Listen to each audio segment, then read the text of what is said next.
During the pandemic period, what we were to a degree inoculated against was free will. What it appears increasingly took place during that period was the piloting of measures of control and centralized authoritarianism. Let's have a look at a WEF panel. Again, these are one of those things where I think they inadvertently admit things that they would rather remain covert, like the pandemic made people more compliant and more pliable. Let's have a look at this important clip. It's astonishing. Many of our payments are digital. The truth is, I said that we're in a hybrid model. There's less and less use of cash. From predominantly digital with a little physical.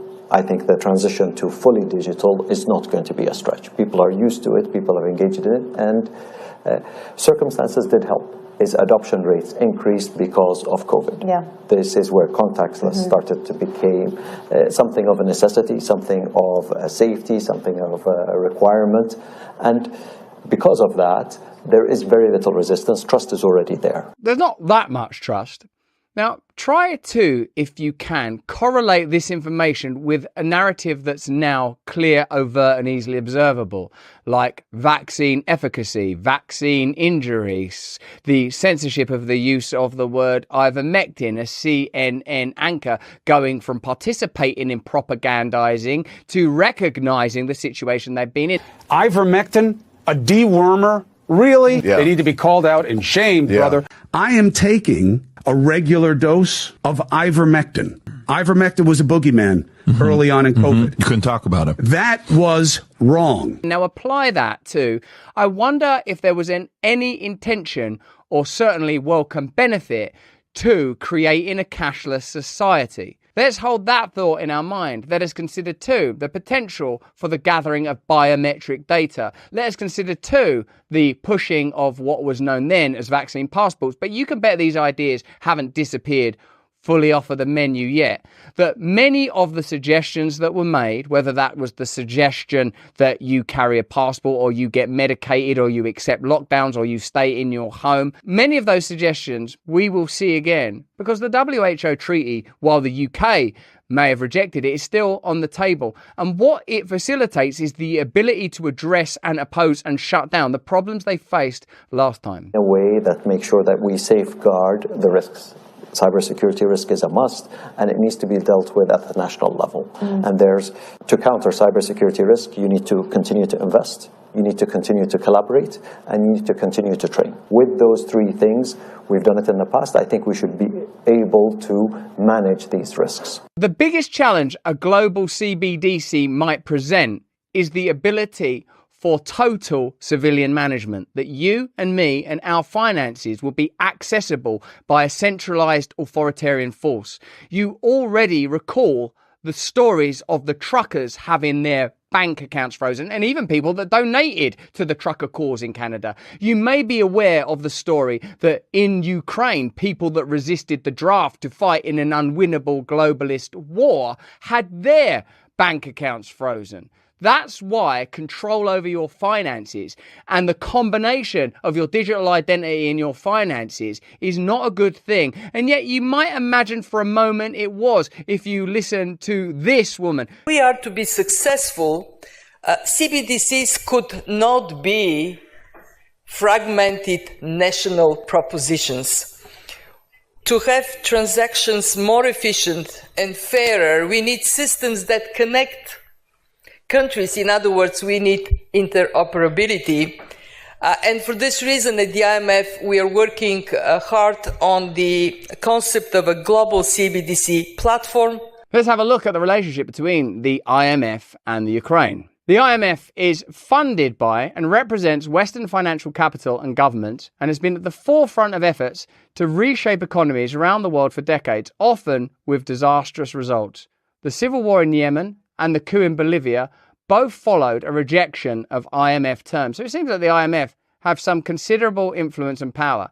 In Ukraine, the IMF had long planned to implement a series of economic reforms to make the country more attractive to investors. USAID provided $15 billion of financial support when it came to Ukraine setting up a nationwide system of CBDC financial control. Whilst it's not a full digital currency, it is the conflation of every Ukrainian's identity with their financial details, granting them the ability to shut down individual Ukrainian citizens' ability to transact. Now, that would be terrifying enough, but let me give you an additional detail. Guess who's paying for it? You are. It came from your tax dollars. It's all wrapped up in the aid that's given to Ukraine. Brilliant. One of the things that Congress has given USAID since this full-scale invasion began is an unprecedented amount of money in direct budget support, which sounds kind of obvious. Of course, we would do that. We want to stand with Ukraine, but...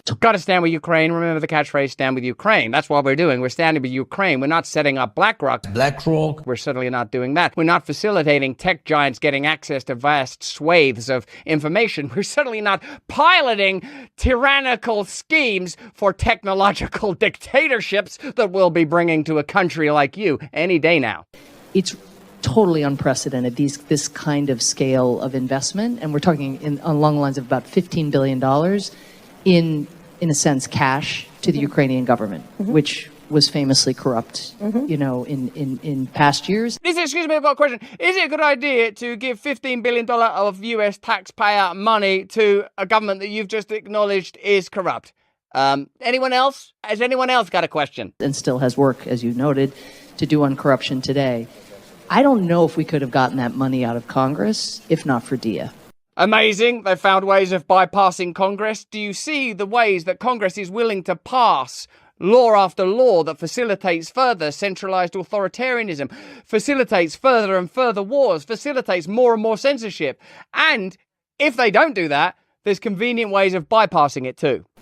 Because what DIA allows us to do is that direct budget support goes, yes, to the Ukrainian government, but then it goes to pay teachers. That's good news, because this is for the people. We're doing all of this for the people. To pay healthcare workers, to pay first responders.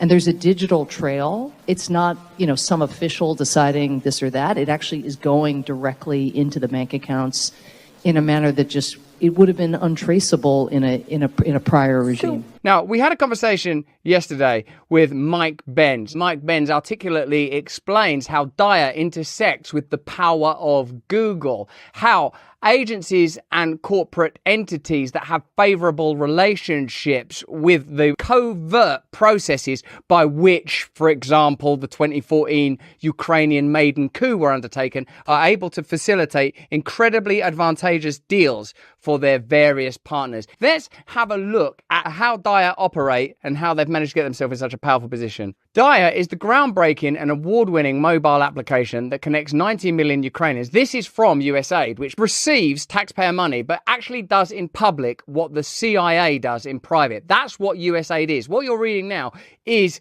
actual propaganda, okay? This is a propagandist agency. Launched in 2020, the DIA app allows Ukrainian citizens to use digital documents on their smartphones instead of physical ones for identification and sharing purposes. The DIA portal allows access to over 50 government services. Now, this is how they sell it to you, but of course, those 50 government services have now got access to all of your information. It was built in partnership with the USA and is poised to be shared with other countries. On the sidelines of the 2023 World Economic Forum in Davos, USAID Administrator Samantha Power said the US hopes to replicate the success of DIA in other countries. You better believe it will be replicating their success in other countries. It will be a country near you, possibly one that you live in. As political turmoil engulfed Ukraine in the lead up to 2014, the US was fueling anti-government sentiment through mechanisms like USAID and National Endowment for Democracy, just as they'd done in 2004.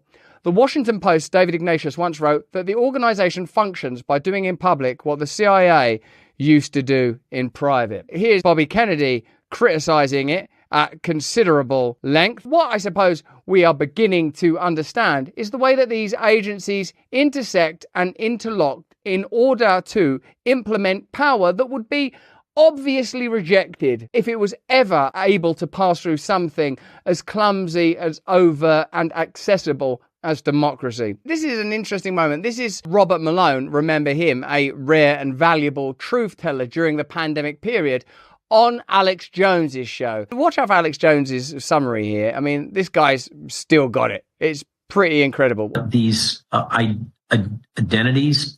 passports and the social credit system, through the Central Bank Digital Currency.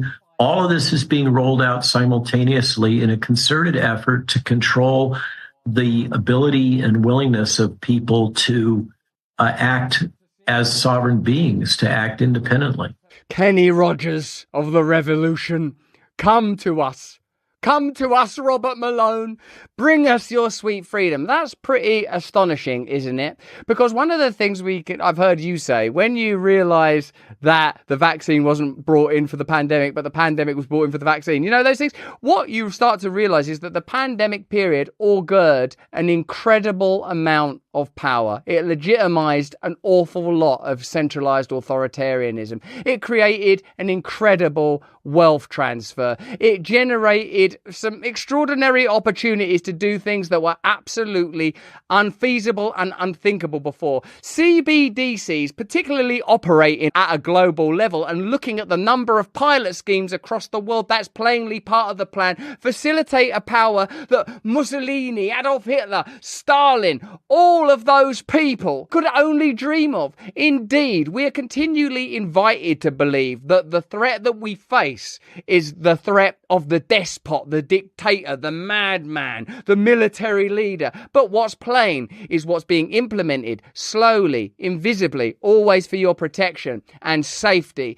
is a Kafkaesque, Huxley-esque, Orwellian nightmare where you will have no power, where you will have nothing and you will be happy, where all of your values, all of your connections are being severed, so that ultimately the decisions in your life are made for you by globalist superpowers, by invisible bureaucratic entities, and occasionally visible figures like dear beloved Bill Gates putting his head above the parapet.